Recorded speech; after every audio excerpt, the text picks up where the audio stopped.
আজকে রান্না করা হয়েছিল করল্লা দিয়ে চিংড়ি মাছের পাতলা ঝোল। এই খাবারটা আমার কাছে ভীষণ প্রিয়, তো আম্মু আজকে দুপুরে এটা রান্না করেছিল। অনেকের কাছে করল্লা খেতে একদম ভালো লাগে না, তারা একবার হলেও এভাবে রান্না করে খেয়ে দেখবেন, এটা যে খেতে কি মজার হয়। যদি আপনারা না খেয়ে থাকেন একবার হলেও ট্রাই করে দেখবেন। তো কড়াইয়ে প্রথমে তেল আর পেঁয়াজ কুচি দিবে, পেঁয়াজ কুচিটা হালকা একটু ভাজা হলে সামান্য একটু জিরা দিবে। এটা হচ্ছে তরকারিতে ভাজনা দেওয়ার জন্য তুলে নিবে। আমাদের সিরাজগঞ্জ জেলায় কিন্তু সব রকম তরকারিতে ভাজনা খাওয়া হয়, মাংসের তরকারি ভাজনাটা কিন্তু আবার আলাদা হয়। তো যাই হোক, এখানে আম্মু ভাজনা ভেজে নিয়েছে, এখন বাটিতে নামিয়ে নিবে। তারপরে কড়াইয়ে আরেকটু তেল দিয়ে পেঁয়াজ কুচি, পরিমাণ মতো পেঁয়াজ কুচি, কাঁচামরিচ দিয়ে হালকা একটু ভেজে নিবে তেলে। তারপরে দিয়ে দিবে কেটে রাখা করল্লাগুলো, কেটে ধুয়ে পরিষ্কার করে আম্মু আগে রেখে দিয়েছিল, সেই করল্লাগুলো দিয়েও একটু ভেজে নিবে। অনেকেই বলতে পারেন করল্লা তো এমনিতেই তিতা, তাহলে ঝোল করে রান্না করলে তো অনেক তিতা লাগবে। আসলে কিন্তু তা না, এভাবে রান্না করলে খেতে ভীষণ মজার হয়। আমরা প্রায় এভাবে রান্না করে খাই। আমার আম্মু সবসময় চিংড়ি মাছ করল্লা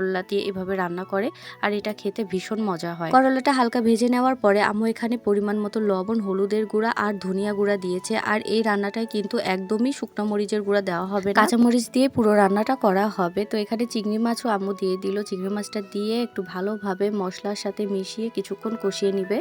এই রান্নাটা করার জন্য কিন্তু দেশি চিংড়ি হলেই, ছোট ছোট দেশি চিংড়ি হলেই ভালো হয়। বড় চিংড়ি দিয়ে রান্না করলে কিন্তু তেমন একটা ভালো লাগে না খেতে। তো যাই হোক, কিছুক্ষণ আম্মু এরকম নেড়ে চেড়ে হালকা আঁচে বসিয়ে রাখবে। আর এই ফাঁকে আম্মু হচ্ছে তরকারিতে কাঁচামরিচ বেটে দিবে। সেই কাঁচামরিচ আর 2 টুকরো রসুন এখানে বেটে নিচ্ছে। অনেকেই আছে করলা খেতে একদম পছন্দ করেন না, যেমন আমার হাজবেন্ড একদমই করলা খেতে পছন্দ করে না, শুধু একটু ভাজি করলেই খায়, তাছাড়া সে করলা একদম খেতে চায় না। আর আমার কাছে করলা খেতে ভীষণ ভালো লাগে। যাই হোক, এখানে আম্মু কাঁচামরিচটা বেটে তরকারিতে দিয়ে দিয়েছে। এখন একটু ভালো করে নেড়ে চেড়ে কষিয়ে নেবে। তারপরে দিয়ে দিবে ঝোলের পানি, পরিমাণ মতো পানি দিয়ে একটু ঢাকনা দিয়ে রেখে দিবে কিছুক্ষণ। যেহেতু আম্মু হচ্ছে ঝোল রাখবে হালকা, তো এই জন্য আর কি পানির পরিমাণটা একটু বেশি দিয়েছে। আর আমার কাছে ঝোলটা খেতেই বেশি ভালো লাগে। আর এই ফাঁকে আম্মু যে ভাজনাগুলো ভেজে রেখেছিল সেগুলো এখানে বেটে নিবে। আর এই তরকারিতে ভাজনাটা কিন্তু অবশ্যই দিতে হবে, তাছাড়া কিন্তু তরকারিটা খেতে একদম ভালো লাগবে না। তরকারিটা কিন্তু প্রায় হয়ে গেছে। এখন আম্মু কয়েকটা কাঁচামরিচ দিয়ে দিল, আর যে বেটে রেখেছিল ভাজনা, সেই ভাজনাটাও দিয়ে দিবে। চিংড়ি মাছ দিয়ে যে করলার ঝোলটা রান্না করা হয়, এই রান্নাটা হতে কিন্তু খুব একটা সময় লাগে না, খুব অল্প সময়ের মধ্যে কিন্তু রান্নাটা একদম কমপ্লিট হয়ে যায়। এই তো আম্মু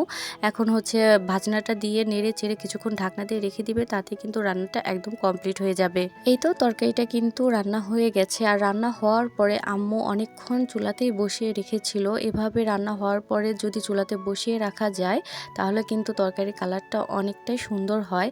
তো এখানে আম্মু তরকারিটা নামিয়ে নিয়েছে, আর দেখেন কত সুন্দর হয়েছে কালারটা, তাই না? আর খেতেও কিন্তু ভীষণ মজা হয়েছিল।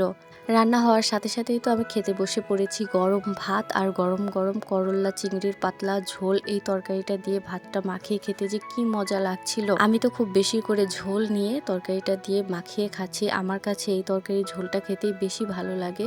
তো যাই হোক, অবশ্যই আপনারা একবার হলেও ট্রাই করবেন। আর আমার ভিডিওটা কেমন লাগলো আমাকে কমেন্ট করে জানাবেন।